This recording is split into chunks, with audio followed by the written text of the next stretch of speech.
People of the world, welcome back to Send It Rising. This the, I want to say, 406th episode of the show. You know what someone is all about when they get a little bit flustered, when life gets a little bit tricky. Backstage, my guest and I today had a little bit of a technical snafu, and we could have said, I don't want to do the show anymore, but we didn't. That's stick-to-itiveness, ladies and gentlemen. You know what you need for stick-to-itiveness? You need the perseverance to write, let's say, many books, which our guest has done on the show today. He's worked with Fortune 50 companies. He's a conference speaker, 22 years of experience in the industry. He grew and sold his own company. Currently is the owner of Cascade. Ladies and gentlemen, welcome to the show, Sean Campbell. Hey, thanks for having me on. Yeah, it's good to have you, man. So, tons to talk about. We could talk about the books first. We could talk about your current, ownership of this company. Which would you rather start with? Briefly on the books, Sure. because that was that was a slightly earlier stage in my career. But I will tell you that it was a fantastic experience to go through. It's also especially if you're working with a book publisher, that's the side of the relationship you don't like as much. I mean, the number of edits and loops and whatever you go through is only so much fun. I did have the pleasure of working with some co-authors on a couple of the books. One of them, I actually led a team of 8 authors, which was kind of like herding cats. That was kind of interesting. And so, yeah, it was a good experience. But if nobody's ever done that before or attempted it, I mean, people say all the time, you've got at least one book in you. Probably people have more than just at least one. It's a good experience to learn how to write better and get a lot of editing help and all those kinds of things. But yeah, I mean, but happy to talk about the current company too. I mean, we Cascade Insights has been around since 2006, and that's my second company. I had a company that I grew and sold before that, and the organization now is about 30 people, and we do mostly work with the B2B technology side of the industry. So guys like Amazon and Google and Microsoft and smaller guys too, but all on the B2B side. So business to business software and how that's done. And we do a lot of market research services and some marketing services for them too. That's beautiful. So, the first book that you wrote, did you have imposter syndrome when you were starting to write it? Um, Maybe imposter syndrome as a writer, and maybe that was accurate back then. I mean, in the sense that writing, I'll get to that, but let me say something about people I think in general that I think is very relevant to the imposter syndrome thing is I have found that people are either born verbal or they're born writers. I find it very, very rare to find somebody who's born with both skill sets. Some of that I think is just amplification over time. If you're very good at verbal, people constantly keep giving you opportunities to be better at verbal, and before you know it, you haven't done much with your writing. And if you're not very good at verbal, before you know it, you're trying to write really long emails to convince your peers to do things, and you get very good at that. And it's very odd to find yourself in the position of having to get better at both. But one of the places where you kind of have to do that, I think, is if you're a business owner. Because, and especially if the company's small, we're 30 people now, but there were times when we were smaller, and you end up not only having to be chief salesperson, but you also have to be very good at, maybe it's writing marketing copy, or you have to be very good at kind of writing contracts or writing proposals. And if there was an imposter syndrome thing, it was me, write a book, emphasis, write a book. And things have changed. I mean, I wouldn't say I don't have things to learn on writing, but it's nothing to be embarrassed about anymore, 22 years later. And maybe we can blame the educational system or me changing schools a lot when I was a kid, but at the end of the day, you can really only blame yourself, right? I never really got that good at writing when I was younger.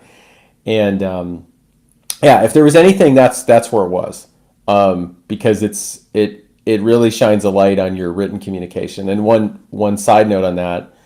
One of the things somebody said to me after we were about a year into COVID, and everybody was working from home then. There was no, I mean, out in industries where you could, which tech is definitely one of them. And I was talking to him about, hey, it must be kind of interesting, you don't have all that verbal interplay and all that ability to kind of argue your point verbally. And he quipped to me, he said, yeah, I didn't realize how dumb some of my colleagues were until they were forced to write everything to me. And so I said, "Oh, that's kind of interesting." I mean, it's a legit comment though, right? Because like when you go hybrid and remote, you don't get to talk through everything the way you used to, right? You have to write a cogent email to even maybe get people to show up to a meeting. And so all of a sudden you have all of these people that like probably didn't really know how to write a complete sentence or a coherent one, and now their primary means of communication starts with the written word. So anyway, it's a long way of saying I if you think you angle toward one or the other, you better get good at both, or at least it's going to be a big benefit to you if you do. Oh, 100%. So the use of the word cogent, I'm always a fan of that. And then how to what degree would you say in your youth changing schools added to your toughness and grittiness? Immensely. I mean, I I haven't really had anybody ask me that directly so much, so I probably have to kind of think it out a bit. But I mean, I moved. I never can count them, but I can always kind of remember them. It's you remember your history easier. So super fast, like went to kindergarten, switched to a different kindergarten, went from K through like third grade to a school. Then I went to a different school for third grade. Then I went to a different school for fourth, and a different one for fifth and sixth. And then I went to parochial school for seventh and eighth grade. So I was bopping around a lot, and for one, you end up kind of destroying and recreating friendship structures very, very quickly, which is good and bad. You also have to deal with very different educational systems and kind of their goals and aspirations, and you're kind of always a bit unknown, to some degree. And I think it had a big influence. I mean, I wouldn't say all of it was positive, to be honest. I mean, most kids don't like to go through that much change, but at the same time, I'm like everybody else. I mean, I'm the summation of all my experiences, and so I don't regret it in the slightest. I think it just had a lot of impact on my ability to kind of change rapidly, show up in settings that I didn't really know before, and feel comfortable in them, and those kinds of things. So all of that definitely had an impact. Yeah, changing rapidly. I can see a sales correlation because you have to meet new people and basically sell them on why they should hang out with you. Do you feel like your ability to sell was influenced by the fear of having to make new friendships? And would you consider sales an extension of sort of making a friend in a way? No, I mean, in that case, I'd say no. I mean, sales was. I mean, the funny thing is, if anything, all that moving at that period of my life made me more of an introvert. I probably read more books than I necessarily like jumped in and like made whole new friendships every time I went to a new school. Like, if anything, it made me more studious and more willing to kind of learn about the world that way.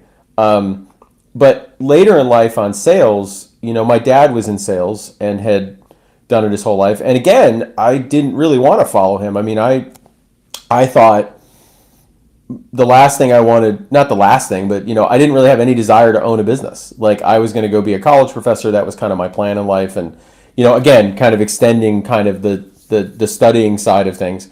And I ended up owning a business. There's a story there too, obviously, but like for anybody, but I've loved every minute of it since then. I mean, it's a great place to learn. You're always faced with new challenges. You've always got something that you have to learn. And sales really just came out of me thinking I could do it, and ended up having some skill at it, and having some approaches that really worked for me and have worked, really for the last 20 years. So why didn't you want to follow in your dad's footsteps? Oh, because my dad's selling was like, for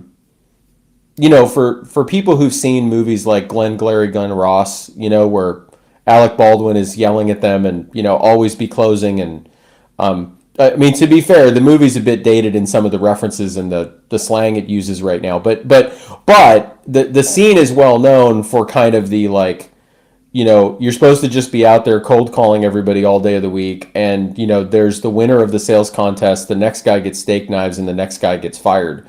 And so I looked at his selling and he was exceptional at it. He sold small group health insurance, and every week started with no leads and created leads, and then went and sold and was 100% commission. I thought, this is crazy. I'm not going to be able to pull that off. And then, but when I left my degree, I did a lot of teaching, and I went through a lot of that, and did a lot of teaching in a variety of settings, and started a business, whereas I was an independent instructor along with a couple other guys, and all of a sudden we had Microsoft as an account, and I volunteered to sell Microsoft. And thought, well, I looked around at my two other business partners at the time, and we all thought, well, you're better at this than the two of us are, and go give it a shot. And then I had this really interesting ramp of learning how to sell an enterprise tech company at a time when Microsoft was cool and actually big, in a way that, I mean, Microsoft's big now, but Microsoft owned 97% of every computing device on the planet back then. It's hard to imagine. I mean, it's like if Apple had 97% phone share and Android had 3. Like, there is nothing like that today. There's nothing, and I'm not saying it was a good thing or a bad thing, but there was nothing like the dominance that Microsoft had in the land of technology back then. And I don't think we'll ever see it again. And so, we had them as an account during that time period, and it was really interesting. I mean, I learned a lot. I learned a lot on how to do account management. I learned a lot on how to grow an enterprise account. And so, I didn't have an easy first step that way. There was no hey, spend time cold calling or sell small accounts. It was no, first time I decided to become a salesperson, I'm going to go sell, basically at the time, the tech company that was 4x the size of almost anybody else.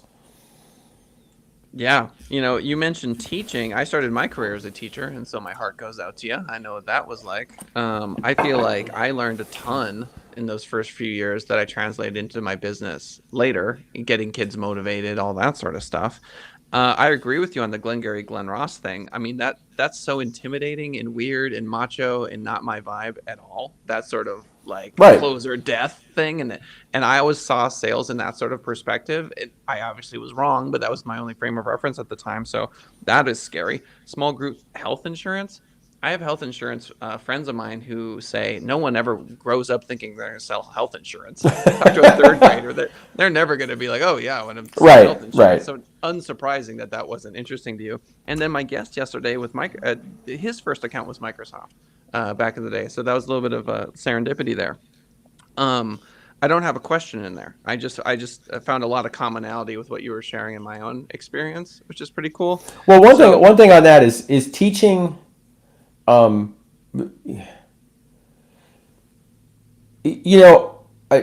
there's certain jobs that I feel like just fill you up in ways. I don't even mean emotionally. I just mean with knowledge of the world and the way people think. Owning a business is absolutely one of those. I've said for years, I wish every college kid could kind of walk out of college and own a business and teach. Because if they did both of those things, I think we all have better human beings wandering around the planet. You know what I mean? And it's not because I believe in entrepreneurship or I believe in a certain monetary thing or whatever. There's just, if you're ultimately responsible for a group of people, whether that's a classroom or a business or whatever, and if you're ultimately responsible for their economic success or their educational success, you cannot really replicate that by having a different job. You just can't. And at the same time, both jobs force you to learn, unless you're just dumb and you don't want to move, right? I mean, there's certainly teachers who teach the same thing over and over again and they don't really want to learn. That's kind of rare. There's certainly business owners who kind of don't really want to learn once they've figured out a few things and they just want to crank out money. But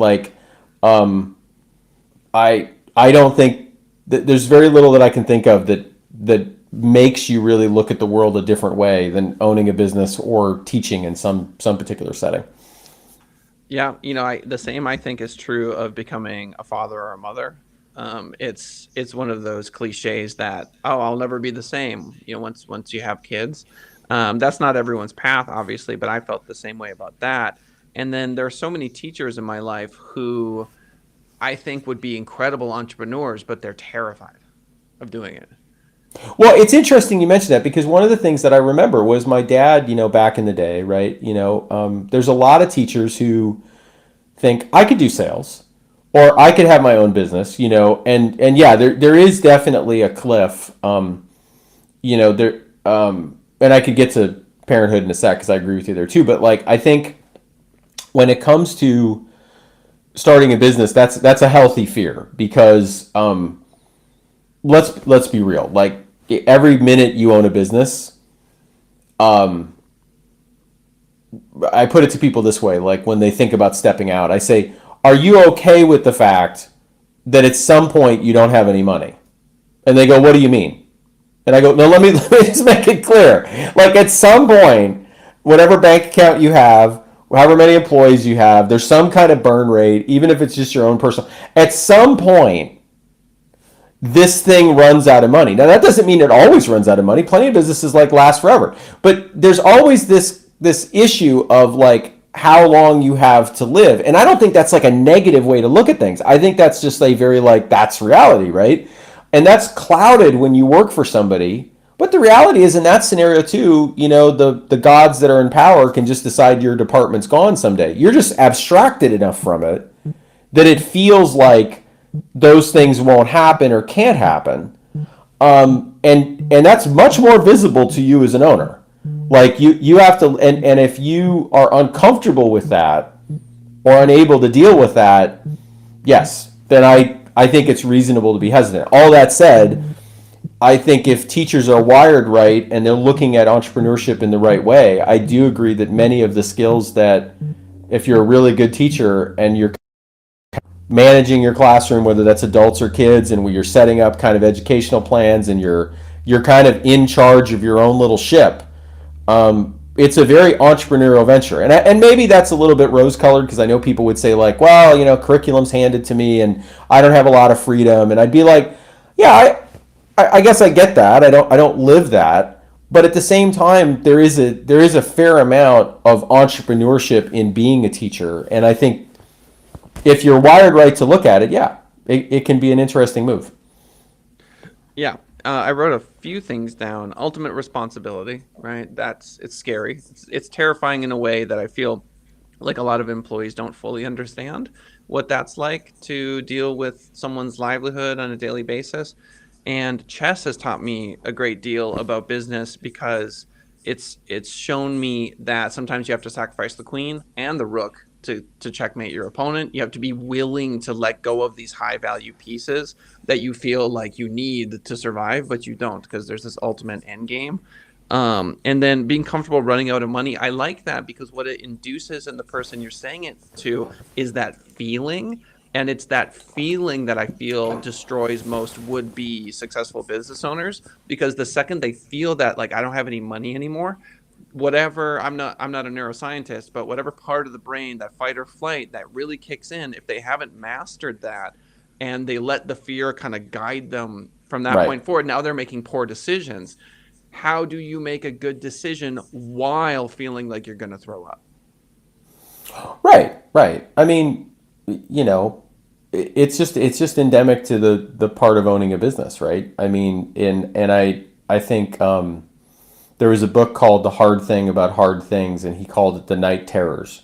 He's like, there's just these moments where you realize you're ultimately responsible for a lot of people, and at the same time, that doesn't mean that I want to say this the right way. I mean, you owe the people who report to you many things, but you don't owe them your sanity. You don't owe them your health. You don't owe them your family, right? At some point, even if things are at their darkest, and by the way, those folks listening, there's lots of positive things about running a business. We just ended up talking about this. But when things are at their darkest, right, you have to remember that. You have to remember that like there are many things you don't owe the business. And to be honest, in my journey, one of the biggest blessings was having one business, selling it, and getting to start a second one because I was not like most entrepreneurs. Owning a business is an ego inflation and deflation vehicle. Like it just is. Like I mean, I wish I was better equipped in my first business, but I think most people are. It's why when they walk up to you, what do most first time entrepreneurs do when they say hello to you? Hi. And you say hi. And they quickly find a way to say, I own a business in some form or whatever, right? Because they're so proud of it, rightly so, I guess, right? And their identity's wrapped around this thing. And when I got a chance to have a second business, I got to be able to like, there's some things that aren't wrapped up in this business. And I'm okay with that. And does that make me insensitive? No, I think it just makes me balanced. I think at some point I just have to be able to do that. Because to take it all the way back to your point earlier, I think, one of those other things that teaches you a lot about life is having a kid. And it doesn't mean that if you don't have one, you're not able to learn all these amazing things about life. That's a whole different perspective. My sister doesn't have kids, and she has perspectives and experiences that I don't get to have. And but I will say that for me personally, that's been a huge part of my life to have the two boys we have. Yeah, I mean, you want to talk about ultimate responsibility, prioritizing, and all those sorts of things. But I agree with you entirely. I mean, each of our paths have this perfection to them, and I like to take a negative word and then add perfect to it, because I think there is such a thing as perfect depression or perfect anger or beautiful sadness or a good cry. You hear these things sometimes, because ultimately it's I don't know, like, and the show always ends up going here at the end of the day. Maybe it's just a show about therapy, Sean. I don't really know what Cinderizing the show is. Maybe it's just That's therapy. fine. I don't. Who knows? But the point is that each of our individual paths are beautiful. I mean, because you take what you went through as a kid and all this shifting, and I don't know anything about your past other than that, but the correlations are always there. It's just like we're looking at one map. And that's what Einstein said. He said if you had the right perspective, you would realize that all the people that have passed, all your ancestors, they're just on the other side of the hill. So literally space time as sort of like geography as opposed to linear whatever. So with that, because we are running out of time, I want to make sure that the fine folks know how to reach you, where to reach you, all that stuff. Pitch them, Sean. Well, I don't know if I'll pitch them. I'll just say that you go to cascadeinsights.com and you'll find the firm I've owned now for the last 16 years or so. And if you're a B2B technology company, and you've got questions about the market or questions about customers or prospects or even your competitors, we're a good person to call. We'll help you get answers to those questions and clear up some of that ambiguity. Beautiful. Ladies and gentlemen, you know the drill. YouTube.com/send it rising. If you're like most folks and you listen after the fact, we appreciate you. If you're listening to us on iTunes, Spotify, or the 10 or so other podcast platforms that we're currently on, we love you and we appreciate you. If you want to see me barefoot longboarding, swing by tiktok.com/send it rising. It's a lot of good times. We're going to give Sean the final word of wisdom, Sean. I would say the most important thing you can do in all times, but even now especially, read something you disagree with. That's the piece of advice I've been giving people for years. Read something you disagree with, and it doesn't mean you have to agree with it. As a matter of fact, if all you do is agree with stuff you disagree with, I think you don't have an opinion of your own. But at the same time, I think if all you're doing is reading stuff you agree with, that's not good either. And that's not just business advice. I think that's life advice, and that's something I regularly do. The minute I feel like I've read too much from one angle, I jump completely over to the other camp, read a book, read an article, and I honestly think it's probably the biggest thing I've ever done for my own education is just have a censor for when I've read too much of one point of view and jump over to the other side. Oh, So that's what I give people advice. so good. Ladies and gentlemen, that's a good piece of advice. You should absolutely do that. That's the show for today. We'll see y'all next time. Bye for now.